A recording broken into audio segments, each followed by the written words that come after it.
Assalamualaikum dan salam sejahtera. Nama saya Nina Farhana binti Martuban. Nombor pendaftaran 07 DPR 20F1014 dan rakan sekumpulan saya iaitu Warina Saraitul Amisha binti Mokhtar. Kami berdua daripada kelas DPR 4A.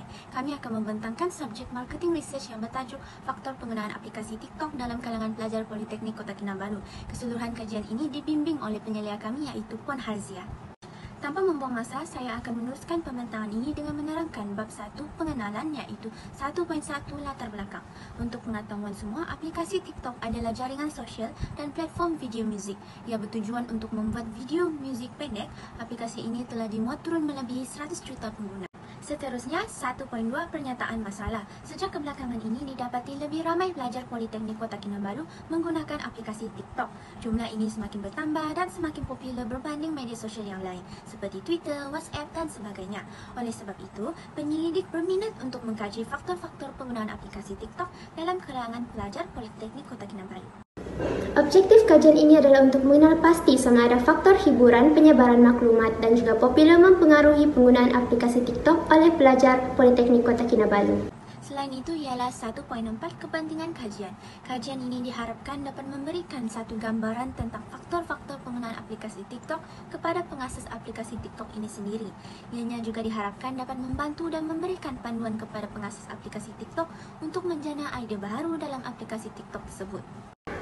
Kerangka konseptual kajian ini terdapat di V, iaitu penggunaan aplikasi TikTok di kalangan pelajar Politeknik Kota Kinabalu, dan terdapat 3 IV, iaitu faktor hiburan, penyebaran maklumat dan juga popular. Seterusnya adalah bab 2 kajian literatur. Terdapat 2 perkara utama yang dibincangkan di dalam bab ini. Pertama adalah perbincangan mengenai perkara pokok yang dikaji oleh pengkaji, iaitu faktor-faktor penggunaan aplikasi TikTok dalam kalangan pelajar Politeknik Kota Kinabalu. Perkara kedua adalah konsep atau teori yang akan digunakan dalam kajian ini.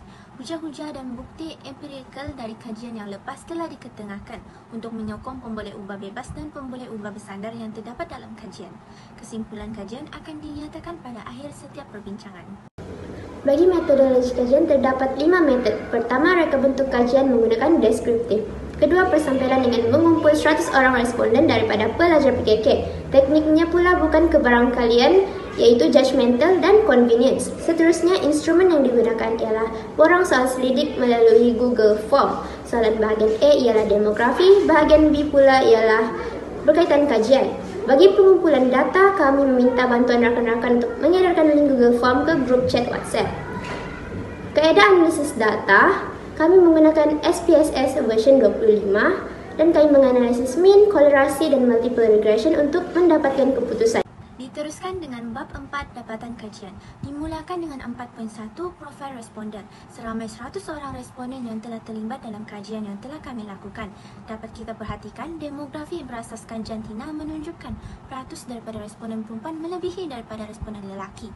Bagi jabatan pula, peratus tertinggi yang menjawab soal selidik ini ialah responden daripada Jabatan Perdagangan. Seterusnya ialah analisis kolerasi. Hubungan antara hiburan dengan penggunaan aplikasi TikTok menunjukkan arah positif dengan bacaan Pearson, correlation R0.818 bintang 2, P lebih besar daripada 0.01. Seterusnya, hubungan antara penyebaran maklumat dengan penggunaan aplikasi TikTok menunjukkan arah positif dengan bacaan Pearson correlation R0.705 bintang 2, P lebih besar daripada 0.01. Seterusnya, hubungan antara popular dengan penggunaan aplikasi TikTok menunjukkan arah positif dengan bacaan Pearson correlation R0.779 bintang 2, P lebih besar daripada 0.01. Selain itu ialah 4.3 analisis regresi berganda. Jadual menunjukkan bahawa faktor hiburan dan juga faktor popular signifikan mempengaruhi faktor penggunaan aplikasi TikTok dalam kalangan pelajar Politeknik Kota Kinabalu. Keputusan kajian menunjukkan hanya 2 IV sahaja yang berpengaruhi. Kesimpulannya, hasil kajian mendapati sangat signifikan faktor hiburan dan faktor popular mempengaruhi penggunaan aplikasi TikTok oleh pelajar PKK. Walau bagaimanapun, faktor penyebaran maklumat tidak mempengaruhi penggunaan aplikasi TikTok oleh pelajar Politeknik Kota Kinabalu. Terakhir sekali ialah 5.1 cadangan. Hasil kajian ini adalah penting dan berguna kepada beberapa pihak. Pertama, kepada pengasas aplikasi TikTok, iaitu mereka dapat menambah baik ciri-ciri dalam aplikasi TikTok tersebut. Kedua, kepada pelajar Politeknik Kota Kinabalu, iaitu dapat menghiburkan diri mereka dan juga menjadikan diri mereka lebih popular selepas menggunakan aplikasi TikTok. Sekian, itu saja daripada kumpulan kami. Terima kasih.